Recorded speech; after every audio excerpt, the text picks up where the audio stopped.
Welcome back to the Executive Commute. I'm Jayson Krause. I'm the founder of Level 52 and the author of The Science Behind Success. Every month, I write a newsletter called The Meaningful Leader, and it's built around four pieces: what leaders are asking, different ways to think, the laboratory, and a question to ponder. And the newsletter, it gives you the headlines. This podcast goes a layer deeper. And this month was shaped by three conversations I had. And after I've had them, I haven't stopped thinking about them. Three separate discussions with Level 52 executive coaches.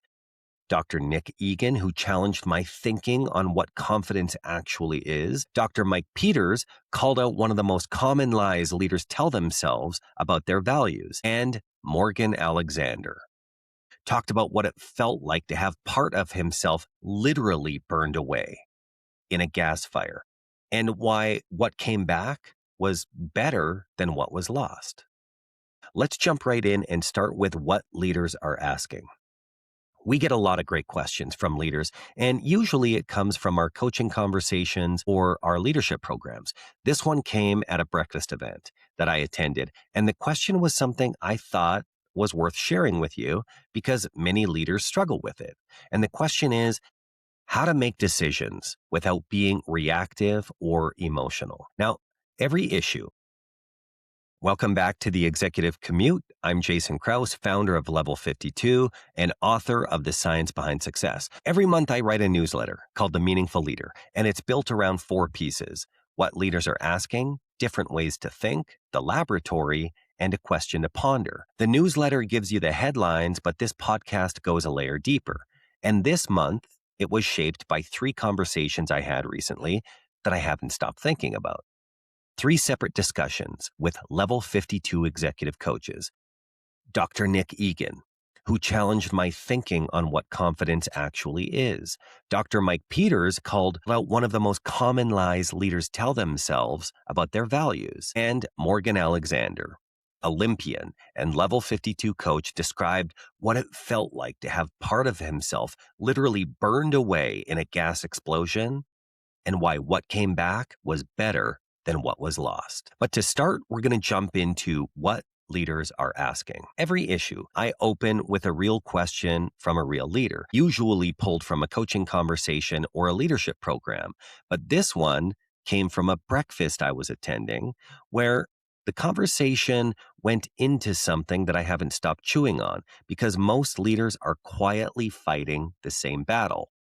This person asked when reacting emotionally is actually effective. Now, it depends on what being effective means to you, because I've seen leaders be very volatile and emotional. And when they walk into the room, it's like the cockroaches scatter. People try to avoid them like the plague.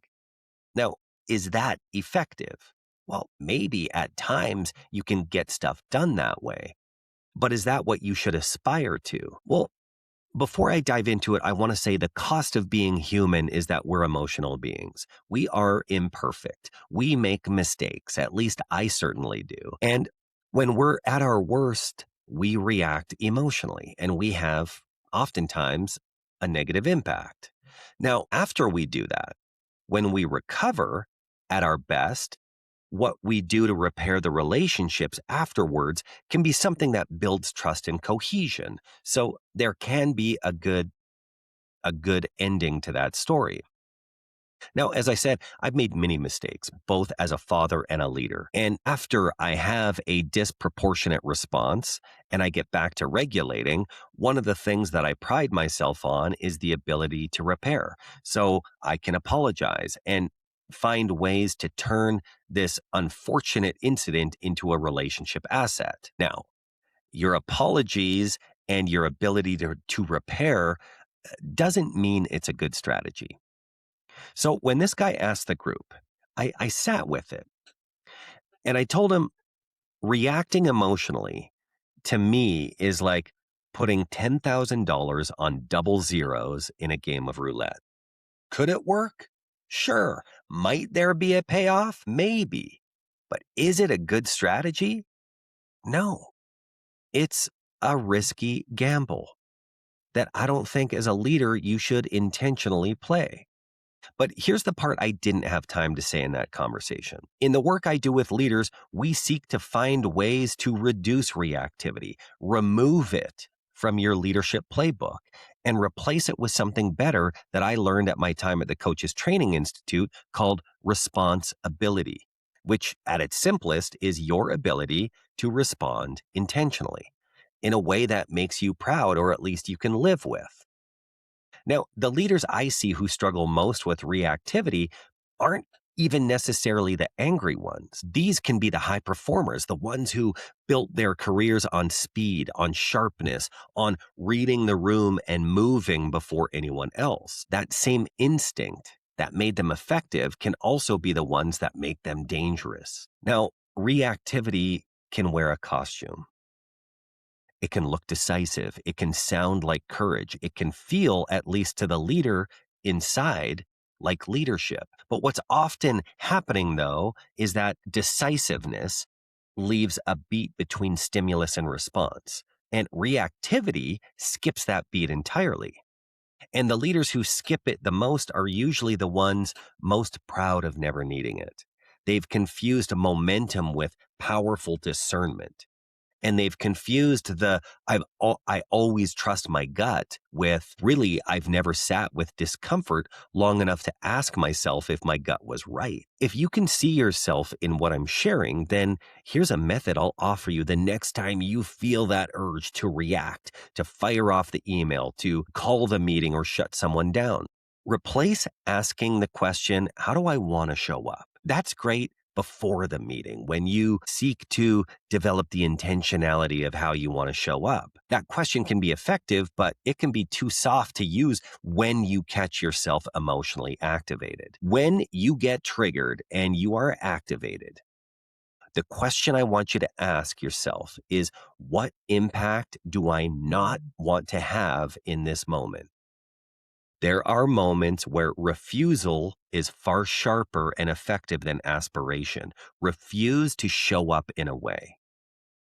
You may not know the right move, but you almost always know the move that you'd regret tomorrow. That's replacing reactivity with responsibility. Try leading from there. Let's jump to different ways to think. If you've been listening or watching for any length of time, you know that I value positive deviance, challenging the status quo in service of something better. And the hardest status quo to challenge is the one running inside your head, the story you tell yourself about who you are and what makes you credible. This is one of those disruptions. And the topic is confidence isn't competence. Most leaders have spent their careers building confidence on the wrong foundation. They've built it on competence. I know what I'm doing. I've seen this before. I've got the answers to that question. And that structure holds beautifully right up until the moment you see something you haven't seen before, the variable that nobody modeled, the board question that has no playbook. Then that's when you risk the whole thing cracking. Dr. Nick Egan, who I had on the show recently, calls real confidence ultimately resourcefulness. The type of trust that you can meet whatever shows up, even when you don't have the answer in your pocket. And I remember a quote that I read years ago. I think it was Dr. John Krause, where he said, confidence isn't having things, it's handling things. How you can handle the things that are unexpected, not having the knowledge that proves that you've been there before. Three words separate the leaders who have built real confidence from the ones who only think they have to have the answers.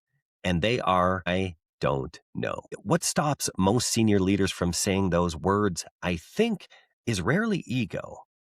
Now, pride is the easy answer, but I think the wrong one. What actually stops them, to me, is a private calculation. They've added up the cost of those three words somewhere below the surface. Will this affect promotion, respect, the room, or the deal? And so the worst thing they can do is they reach.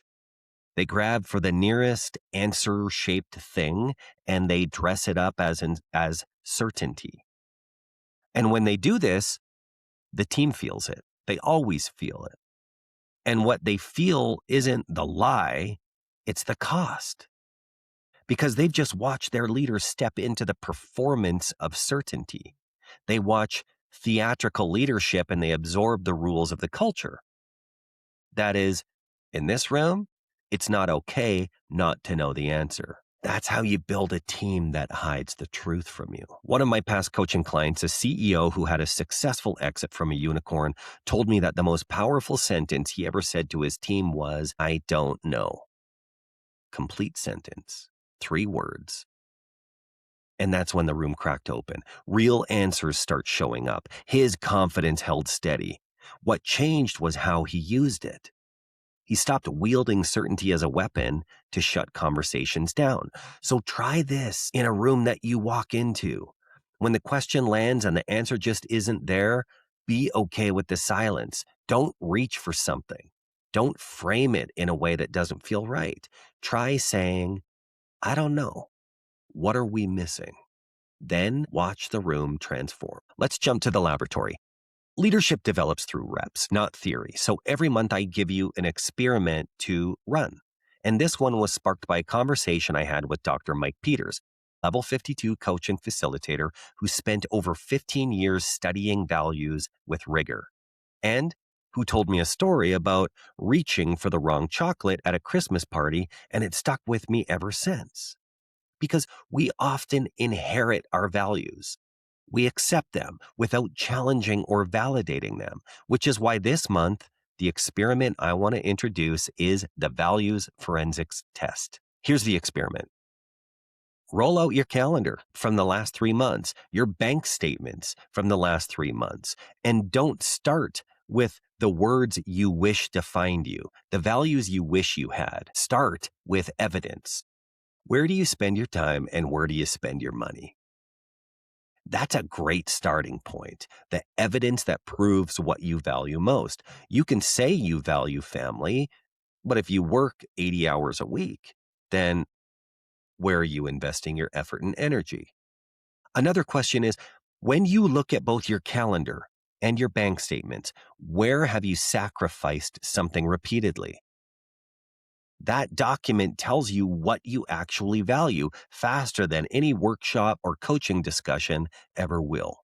Now, here's the layer the newsletter didn't cover. Most leaders, when they find a gap between the values they claim and the values the evidence reveals, do the wrong thing with the gap. They feel guilty. They write a resolution or they pick an aspirational value off a slide deck and try to bend to match their life to it. But that's exactly the trap I want you to avoid. In the conversation I had, Dr. Mike used a card game analogy on the show. Your values are the cards in your hand. You can wish for the Queen of Hearts all day long, but you can't play her if she's not in your hand. So look at how much your leadership is about playing the cards that you don't actually hold. If someone told you that courage is a value, so you try to perform courage, or someone told you vulnerability is a value, so you try to perform vulnerability. And when you do this, the performance never lands. Your team can tell, and maybe you can even tell because the value was borrowed. You were reaching for someone else's dark chocolate. Now, most leaders ask the wrong question of the gap. They ask, what value should I be developing? But that's the wrong question. The better one is the one that actually moves something. What value have I been carrying the whole time that I've been ignoring, downplaying, or apologizing for? Here's what's quietly happening when you chase values you don't hold. The values you do hold sit unplayed. They risk atrophy. Your actual edge, your real card, stays face down because you were too busy reaching for someone else's hand. Run the forensics, find the gap, then ask which side of the gap is yours. Play that because that's an experiment we're stepping into. Okay, QTP, what part of you needs to die? This is the part of the issue where I leave you with something you can't resolve in 2 minutes, something that should follow you into your next week. And this question came to me through a man named Morgan Alexander, Olympian, Olympic coach, entrepreneur, level 52 coach, and a father of 2, who I had on the show recently. Morgan survived a gas explosion in Nicaragua. His lips melted, his body on fire. He jumped into a pool, climbed out, and then texted his colleagues that he wouldn't make it to the meeting he was supposed to be in.